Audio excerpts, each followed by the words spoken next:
Hey guys, hello everyone and welcome to the channel. So after so long, after a gap of I would say after a gap of 10 years, the last Nobel Prize in the field of organic chemistry was in the year 2010 if I'm not wrong, and it has like organic chemistry as a core organic chemistry has got a Nobel Prize in the year 2021. So this video is about the 2021 Nobel Prize in the field of organocatalysis, which is being awarded to Professor Benjamin List and Professor David Macmillan. Now, the video is going to talk about that why this particular this particular discovery is given so much importance. What's so important about organocatalysis? And to be very frank, I would like to make this video very layman so that even a particular person who is having basic science understanding can get into it and can understand that what exactly I'm saying. One more important thing that this is important to know for all of us who belong to the scientific community, especially from the chemistry point of view. If you belong to physical chemistry, inorganic chemistry, analytical chemistry, be it any field, you should know about that what exactly this particular this particular Nobel Prize is about and what exactly is organocatalysis. So that's what is the motive of this video, and of course all the organic chemists are aware about it because this is one of the topic which almost all the organic chemistry student likes. Okay, that is something which most of the organic chemistry student like about. I hope you all will agree with me, so do let me know in the comment section if you like this particular topic as organocatalysis. All right, so without wasting much time, let's continue with our video now.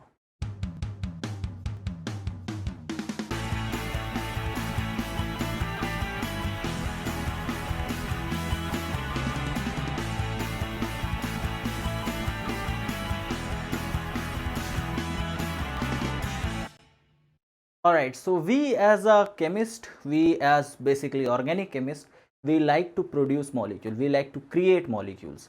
And in order to create a molecule, you need two fundamental things. The first one is a powerful reaction, and the second one is methodology. Methodology means how that reaction will be carried. Generally, most of the organic reactions are quite slow. Okay, so in order to increase their speed, we need catalyst. Now, you might have heard about catalyst, and catalysts are basically a species which goes into the reaction, makes it fast, and comes out of the reaction. So that's what is the work of catalyst. And organocatalyst is basically an organic molecule which is acting as a catalyst. Now, I guess you got the point, right? The word organocatalysis is the process in which an organic molecule will act as a catalyst. Now, why is it asymmetric organocatalysis? Okay, so what that asymmetric means. So to explain that, let me tell you about that most of the organic molecules, they are found as a pair of mirror images. Like those molecules are entirely same, but their structures are like two mirror images, just like your hands. Those are mirror images of each other, but you cannot superimpose them on each other, right? So these are the two, like these behave as the two molecules which are looking exactly same as the mirror images of each other, but you cannot superimpose one over the other. And these are called enantiomers. In organic chemistry, we call them as enantiomers. So enantiomers is a pair of molecule having mirror images, structure of the mirror images, means they are entirely same, just they are like the mirror images of each other. Now, why these enantiomers become so important? Because I'll give you one example. So let's take an example of limonene. Okay, it's a particular organic compound which is found in orange also and in lemon also. Now, in both of these, lemon and orange, two different enantiomers of limonene are found. And you know that a lemon smells different than an orange, right? So both these species smells differently. That's because our body perceives the different enantiomers in a different way, or the two mirror images of the molecule in a different way. Now, this is not that significant when you're talking about a limonene or orange or lemon, but this becomes very important when you're synthesizing a drug molecule, a medicine. In that case, it is very important to make a particular type of or a particular mirror image or a particular enantiomer of a drug that perceives well in our body, or that goes well in the physiological process of the body, so that the body absorbs it properly and it works properly. That means if you are producing a drug X, let's say, so one of the enantiomer of drug X might act differently with the body and the other enantiomer of drug X is going to act differently to the body. So in that particular process, you need one of the enantiomer out of the two, you need one of that which acts properly with the body. That means out of the two possible enantiomers or out of the two possible mirror images, you need one of them, right? So that means you need a process or you need a methodology that can produce only one out of those two mirror images or one out of those two enantiomers. Now that's where the word asymmetric comes. Asymmetric means out of the two possible outcomes, you are producing one of that. So now the thing is clear. Asymmetric organocatalysis means a catalysis reaction in which the rate of the reaction is being made fast through an organic molecule and the product is one out of the two possible mirror images, right? So this is the whole idea, or this is the whole concept of organocatalysis, asymmetric organocatalysis.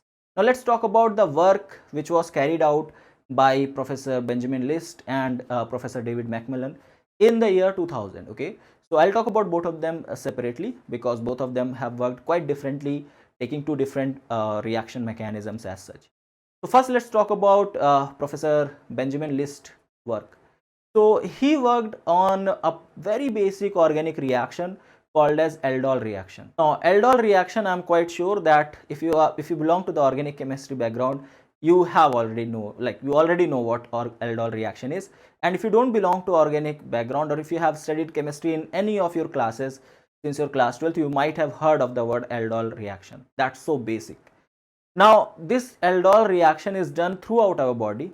Throughout our body, this Aldol reaction is being carried out with the help of a particular enzyme called as aldolase A. Now this is a huge molecule. This is a huge enzyme having more than 350 amino acids.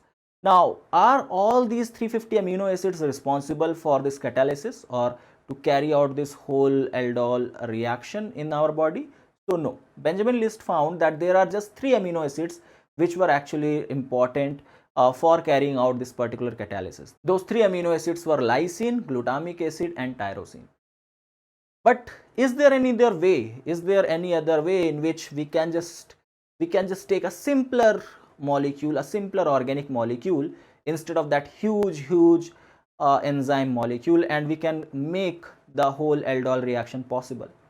So yes, indeed, this is what Benjamin List has done. He found an amino acid known as proline. So a proline amino acid was capable of carrying out aldol reaction to formation of an intermediate in amine intermediate. So you can see the reaction mechanism, how it follows. So that's what was the work done by Benjamin List, and that was one of the first organocatalysis reaction in which a simpler organic moiety, a simpler organic molecule known as proline was capable of forming a whole catalysis reaction. Now David Macmillan came into the picture during the similar time as well. He was working on another very basic organic reaction mechanism known as Diels-Alder reaction mechanism. A Diels-Alder reaction mechanism is also as trivial, as basic as aldol reaction. I know most of you know about Diels-Alder reaction. So a diene reacting with a dienophile to form a 6-membered product is what a Diels-Alder reaction does. But the problem with Diels-Alder reaction is that these are slow. These are very slow reactions, and the known way of making these reaction fast was through the help of a particular catalyst, which was a copper based catalyst. Now this was a metal based catalyst. As I already told you that metal based catalysts are already being used for making out or for carrying out catalysis. Now this particular metal based catalysis has two very important problems in it. The first problem was that it was not that much environment friendly because it contains metal in it, so it was like not sustainable. And the second problem was that it was so sensitive that it cannot be used in the industry based. So in order to form a 6-membered ring from a diene and a dienophile, that could not be done at an industrial scale with the help of this catalyst. So Macmillan thought of finding out a particular molecule, organic moiety, that can carry out this whole Diels-Alder reaction and that can result in a formation of a stable product. So he found a particular organic molecule known as imidazolidinone, and this carried out the Diels-Alder reaction in a asymmetric way with the help of enamine ion as an intermediate. So now this was again one more like a remarkable research in the field of organocatalysis, and a basic reaction, a Diels-Alder reaction, which was earlier not carried out with the help of any organic moiety as a catalyst, has been found, and it was possible to carry out a Diels-Alder reaction through organocatalysis. Now these two discoveries collectively made, and they opened a new doorway for a very new type of reaction methodology. Earlier we were having two types of catalysis, like metal based catalysis and enzyme based catalysis. Now we also have organocatalysis. Now why is this so important? Why organocatalysis becomes so important? Okay, fine, they have done some research, they have found a new method of producing the molecules. Then what is so good about organic molecules being used as a catalyst? So let's talk about that, what are the consequences of it and what are the significance of this organocatalysis. The significance of this whole discovery was, like, the first one is very simple, that we found a new powerful tool of carrying out a particular reaction, and which was very new to the people, right? Which was very new to the scientific world. So that's the first significance, and that's but obvious. The second significance was the absence of metal in these particular reaction catalysts that made them more sustainable. Now they can be used without harming the environment, and that's where the third point comes, that these organocatalysis are much more environmental friendly or environment favorable as compared to the previous metal based catalyst. So that means ki in the coming days people are actually working, and in the coming days this will be worked even more. So organocatalysis is going to be used in the place of metal based catalyst, so that the outcome or the results which we get are more environment friendly. We don't harm the environment as much as, like, as less as possible, right? Now let me just tell you about some of the uses of it, or some of the example which can tell you that how powerful this particular method is. Before telling you that, let me tell you that in an organic mechanism, when we carry out a reactant, or when we carry out a reaction, we have a reactant and we go to the product. It cannot be done in a single step. We need to go through different steps to reach out to the final product. Now the more number of steps involved to reach out to the product, we will have more number of environmental waste, because every step is going to produce some byproduct, right? And it also is cost effective, because you have to apply more chemicals, you are going to use more chemicals. So it is it is believed that the less number of reaction steps you have to reach out to the product will be more useful. Just to give you an example, there is a drug active molecule called as oseltamivir.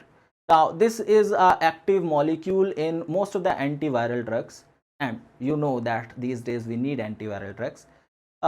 This particular moiety, when it was being produced through the trivial methods, that means with the help of your metal based catalyst, in that way it was being formed through 12 different steps. But when the same molecule was tried to be formed through organocatalysis, it took just 5 steps to form the product. Now 5 is obviously significant in comparison to 12. As I told you, the lesser number of steps required in a particular reaction mechanism, the better that reaction route is considered to be. Just to give you an example, there are certain more, like you can find it out all over the web, you can search it out and you will get the comparison of organocatalysis being so much effective than the others, that in some reaction it is found 7,000 times more effective as compared to your trivial methods of reaction mechanisms. So that's what makes organocatalysis and asymmetric organocatalysis so important. So that's why the jury of Nobel Prize 2021, they have decided to give an award in the field of discovery of asymmetric organocatalysis to Professor Benjamin List of Max Planck University and Professor David Macmillan of Princeton University, Cambridge. So that's it for this video, guys. I hope you guys understood the importance of organocatalysis and why this year it has been recognized by the Nobel Prize jury. That's it from my side. I will see you in the next one. Till then, have a great day. Bye bye.